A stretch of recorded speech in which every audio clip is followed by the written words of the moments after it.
Bine v-am găsit, dragii mei, din Zodia Balanță, oriunde v-ați afla. Tuturor, bine ați venit pe canalul meu Tarot Flori de Loto. Eu sunt Nina și mă bucur să vă am alături la fiecare lectură. Trebuie să mulțumesc tuturor celor care mi-au lăsat comentarii frumoase, sugestii, like-uri, dar mai ales trebuie să vă mulțumesc din suflet pentru prezența voastră la fiecare lectură pe care eu o fac. Azi voi face o lectură generală pentru luna iulie, așa că dacă aveți soare, lună, Venus sau ascendentul în zodia Balanță, atunci această lectură este de asemenea și pentru voi.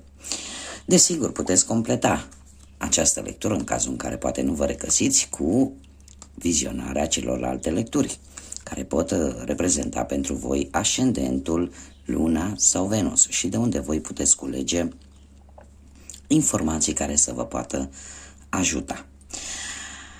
Așa că voi deschide această lectură generală cu un oracol al frunzelor de ceai.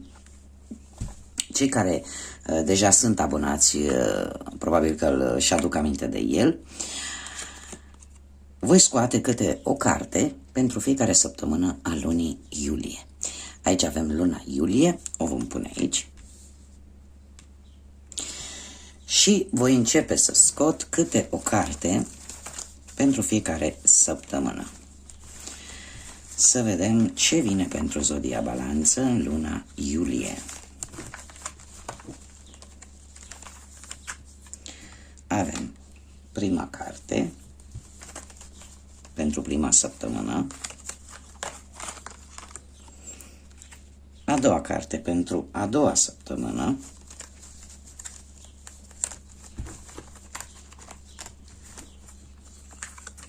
pentru a treia săptămână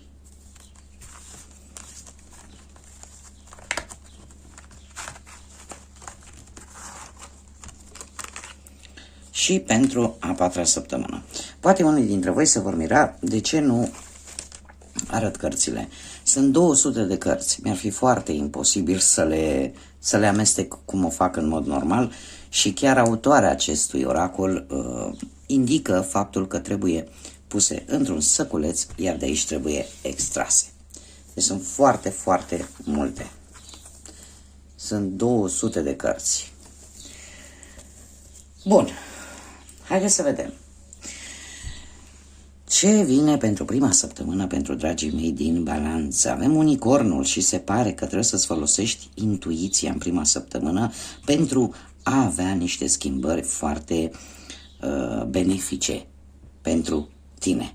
Asta ce înseamnă? Înseamnă probabil că va trebui să acorzi un pic mai multă atenție ceea ce îți spune interiorul tău, acea voce interioară, intuiția, da?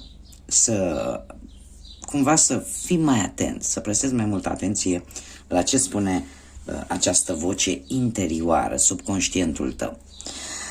În a doua săptămână avem punga, da? Sau săculețul, care ce ne spune? Ceva important, cum ar fi, de exemplu, un nou loc de muncă apare la orizont. Ar putea fi asta, ar putea fi orice altceva ce pentru voi este important. În a doua săptămână se pare că cumva va apărea o luminiță la orizont care să vă indice că acel lucru pe care voi vi-l doriți cumva devine realizabil. În a treia săptămână avem evantaiul, care ne vorbește despre romanță, despre celebrare și despre o petrecere. E posibil în a treia săptămână din iulie ori să participați la o petrecere, ori să fiți invitați, ori pur și simplu să trăiți un moment de foarte mult romantism și o stare de bine. În ultima săptămână din iulie, din păcate, avem nodul, care ne vorbește despre un plan care cumva nu va ieși cum voi vă doriți. E posibil să acest plan cumva sau nereușita acestui plan să nu fie poate din cauza voastră, să mai fie implicată cel puțin încă cineva, încă o persoană. Cert este că un plan, indiferent că este important sau mai puțin important, cumva nu va nu veți reuși să-l duceți la bun sfârșit. Haideți să vedem ce ne spune și tarotul. Ce energii, ce sfaturi, ce mesaje vin pentru Zodia Balanță în luna lui iulie?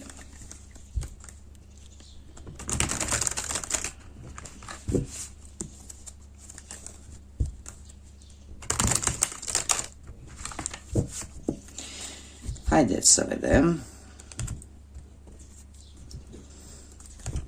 Am ales un tarot cu tematică oceanică, să fim așa în trend cu luna. Și avem pajul de bâte, 10 de cupe, arcanul major lumea, 5 de monede și marele preot. Situația actuală cu acest paj de bâte cumva ne vorbește despre cineva poate mai tânăr. Pentru unii ar putea fi copilul, ar putea fi vreun nepot, ar putea fi cineva din familie, posibil poate vreun adolescent, care să treacă într-o perioadă de schimbare și care cumva vă cam dă bătăi de cap. De ce? Pentru că are acea energie, are acea vitalitate care de multe ori, mai ales cei care sunteți părinți, obosește. Dacă nu vorbim de acest lucru, vorbim poate de o descoperire importantă pe care voi ați făcut-o și care, într-un fel sau altul, v-a schimbat viața într-un mod destul de pozitiv. Cumva ai aflat cum trebuie să acționezi, poate vis-a-vis de o situație. Cert este că o informație, poate vreun mesaj, notificare, ceva a ajuns la voi și ori v-a adus o claritate în felul vostru de a gândi sau în felul vostru de a vedea o anumită situație, în așa fel încât această veste, această informație s-a transformat într-o schimbare foarte pozitivă pentru voi.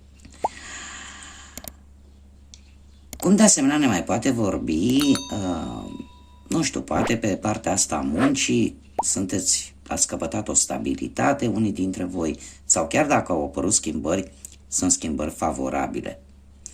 Pentru unii, cum bine am văzut, e posibil să apară și un job. Da, un loc de muncă, dacă erați în căutarea, poate a unui loc de muncă.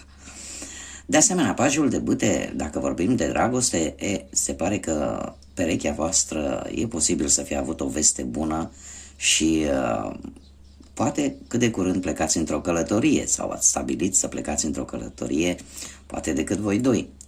Dacă cumva sunt probleme, poate în relație, ar trebui cu această carte să îți pui întrebarea dacă într-adevăr este ceea ce cauți tu la o relație sau pur și simplu să schimbi ceva. Cum de asemenea, pentru cei care sunteți singuri, probabil că a apărut o persoană mai tânără decât voi, dar este o persoană destul de aventurieră, destul de energică și e posibil ca pe voi să nu vă fie atras neapărat anumite simțăminte, anumite emoții, pur și simplu să fi fost atrași de această persoană din punct de vedere fizic și cam atât deocamdată. Iar pentru că am vorbit de persoane, hai să spunem și de zodii, este cineva dintr-o zodie posibil de foc. Berbec, leu, săgetător. Mergem mai departe. De-a lungul lunii iulie, pe partea muncii, pe partea vieții profesionale, avem un 10 de cupe.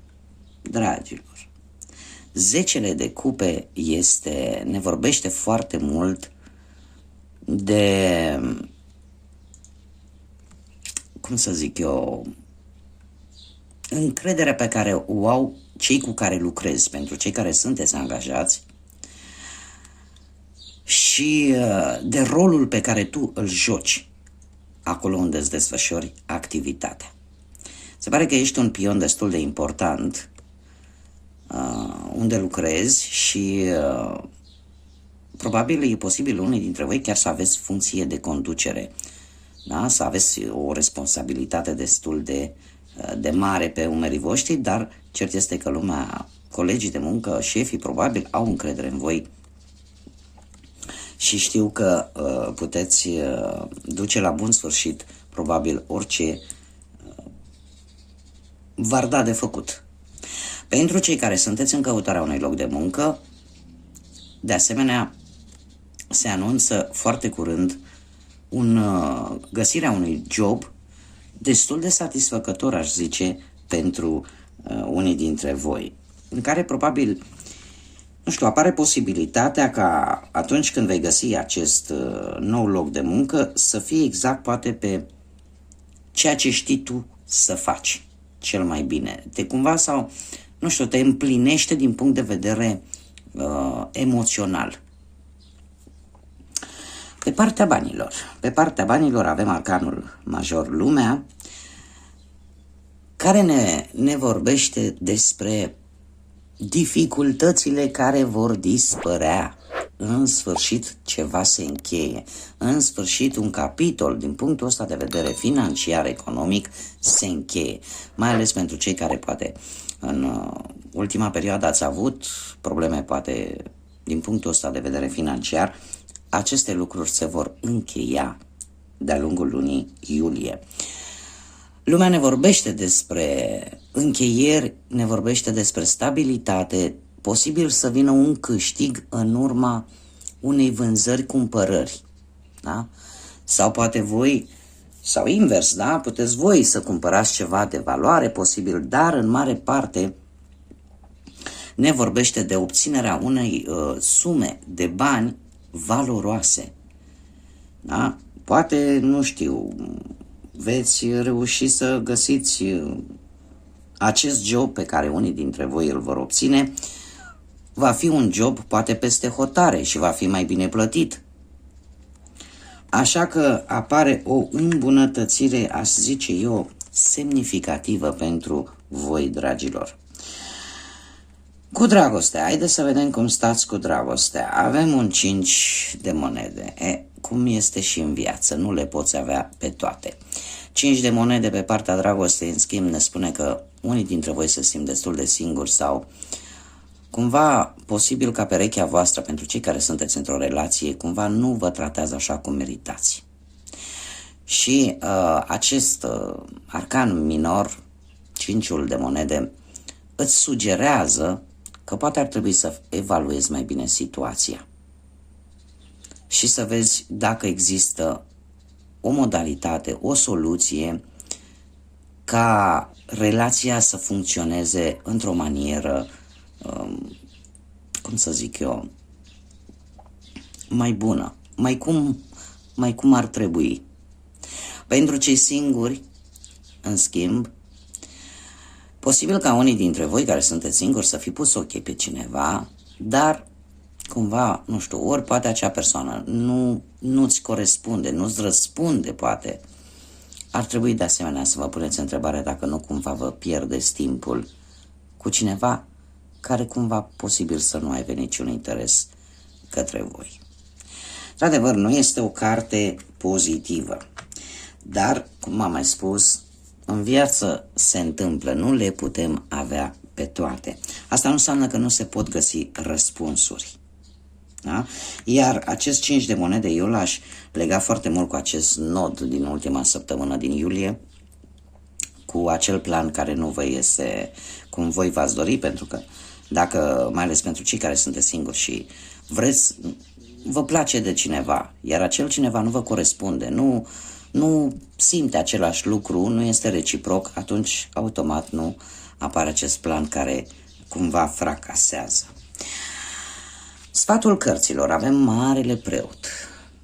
Marele Preot care ne vorbește despre a face ceea ce este corect. Cumva, aș zice eu, nu știu dacă zodia Taur vă spune ceva și adevărul e că la partea asta cu zodiile, de moment îmi apare zodiile de foc, cum am spus la început, Berbec, Leu, Săgetător. Și azi mai spune posibil Fecioara. Posibil Fecioara. Și pe partea asta a muncii, că am omis de fapt să spun, avem planeta Mercur, care este planeta comunicării. Se pare că voi la muncă știți cum să comunicați sau comunicați deja foarte bine cu colegii voștri și această comunicare se va perpetua și de-a lungul lunii lui iulie. Iar acest 5 de monede are cam aceeași zodie cu Marele Preot, zodia Taur, și de asemenea Mercur. Probabil că este o lipsă de comunicare, mai ales pentru cei care sunteți, chiar și pentru cei care sunteți în relație, cum de asemenea și pentru cei care sunteți singurei. Da, cumva, dacă există cineva care nu vă corespunde, logic că vă evită și cumva nu comunică foarte bine. Iar pentru cei care sunteți într-o relație, de asemenea, dacă lipsește comunicarea, cumva lucrurile ori intră într-o rutină, ori pur și simplu, încet, încet, se slăbește legătura. Marele Preot, sfatul cărților. Marele Preot ne vorbește de a face ceea ce este corect, de a găsi soluția să reîncerci ceva sau, nu știu, să simți că ai nevoie de ajutor și simți nevoia de a cere acest ajutor unei persoane de încredere. E posibil, poate, ca unii dintre voi să depindă de alte persoane. E posibil, de asemenea, să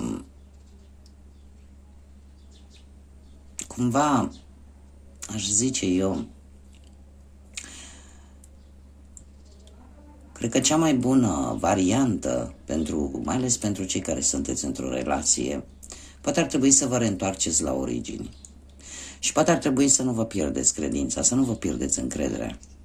Indiferent de ce schimbări pot veni în viața voastră, atât ele fie pro cât și contra. Există o teorie care spune așa: în momentul în care ceva nociv, ceva negativ pleacă din viața ta, e pentru că probabil așa trebuia să se întâmple. Sau pentru că probabil meritai mai mult. Ceva mai mult și mai bun. Da? Marele Preot, de fapt, despre asta ne vorbește. Despre a-ți da seama, de a analiza și de a te reîntoarce la origini. Poate îți readuce aminte, de fapt, care au fost valorile principale, acelea de bază, poate în începerea unei relații sau în felul tău de a gândi. Pentru că societatea este așa cum este, cu foarte multe prejudecăți, cu foarte multe lucruri, atât bune cât și rele, dar din care noi va trebui să alegem. Așa că ori veți cere un sfat unei persoane de încredere, relaționat poate cu, nu știu, poate să fie și cu viața profesională, poate unii dintre voi încă sunteți în cursanți, încă poate, nu știu, urmați o universitate sau vreun curs în mod special și aveți un moment de nedumerire, atunci aveți pe cineva lângă voi care vă poate îndruma, care vă poate da un sfat bun. Ce ar mai fi de spus? Că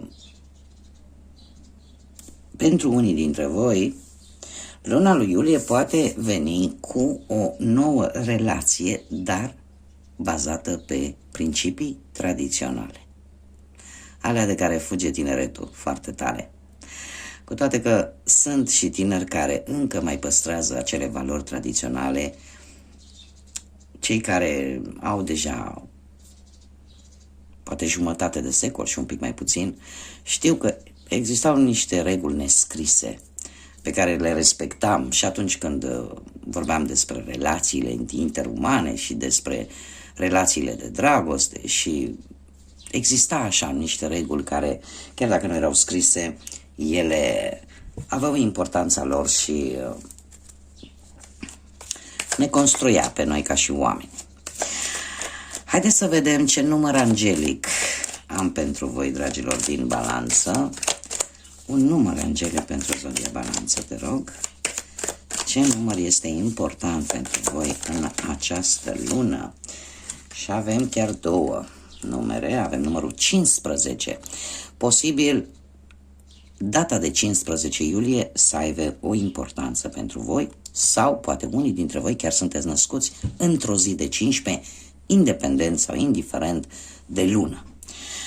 Ce ne spune această carte?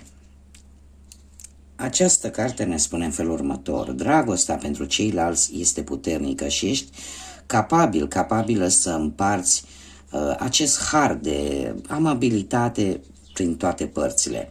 Naturalețea ta curioasă și socială te pune în contact cu o varietate de persoane. Toate vor beneficia de calitățile și cuvintele tale sincere, cum de asemenea și de înțelepciunea ta. Iar aici îmi pune: sunt înțeleaptă, sunt înțelept. Și avem numărul 11, care de asemenea poate reprezenta o dată importantă din luna iulie pentru voi, sau poate fi data nașterii unuia dintre voi, indiferent de lună, și ne spune în felul următor: tu ai o mare conștiință de tot ce se întâmplă în jurul tău. Ai o puternică intuiție și un mare har, iar asta te va ajuta să înțelegi sentimentele, gândurile pe care alții nu pot să le exprime. Această cunoaștere îți permite să fii un ghid și de asemenea un ajutor. Acum, citind aceste două mesaje, cel puțin mesajul din numărul angelic, numărul 11, care este un număr maestru, este un număr care ne vorbește despre intuiție, spiritualitate și conexiune cu divinitatea. Cam același lucru care îl reprezintă Marele Preot. Tind să cred că unii dintre voi, chiar dacă sunteți în zodia Balanță, e posibil să aveți ascendentul în Taur. Și atunci voi să fiți în ipostaza de-a lungul acestei luni, să dați poate un sfat înțelept cuiva care are nevoie. Noi mergem mai departe și haideți să vedem ce litere inițiale, da? De nume, prenume, pseudonim sau porecle de persoane cu care voi puteți interacționa de-a lungul lunii iulie, sau persoane care pot apărea în viața voastră. Haideți să vedem inițiale de persoane, de nume de persoane vin pentru voi. Avem litera B pentru început,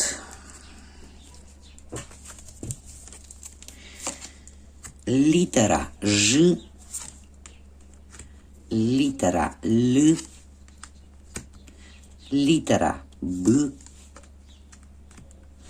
litera U și litera T de la tată. Bun, dragilor, aceasta a fost lectura pentru voi, pentru luna iulie. Eu vă doresc să aveți o lună iulie, în primul și în primul rând, cu multă căldură sufletească, pentru că e o lună de vară, nu? Mai ales pentru noi cei care locuim în emisfera nordică, pentru cei care sunt în emisfera sudică, deja este frig. Dar indiferent de anotimp, eu vă doresc să aveți o lună plină de căldură sufletească, plină de multe lucruri bune, de vești bune și de multă energie pozitivă. Nu uitați, abonați-vă, lăsați un like, un comentariu și ne vedem. Cu mare drag eu vă aștept ca de fiecare dată la următoarele lecturi, dar până atunci să fiți iubiți, dragilor.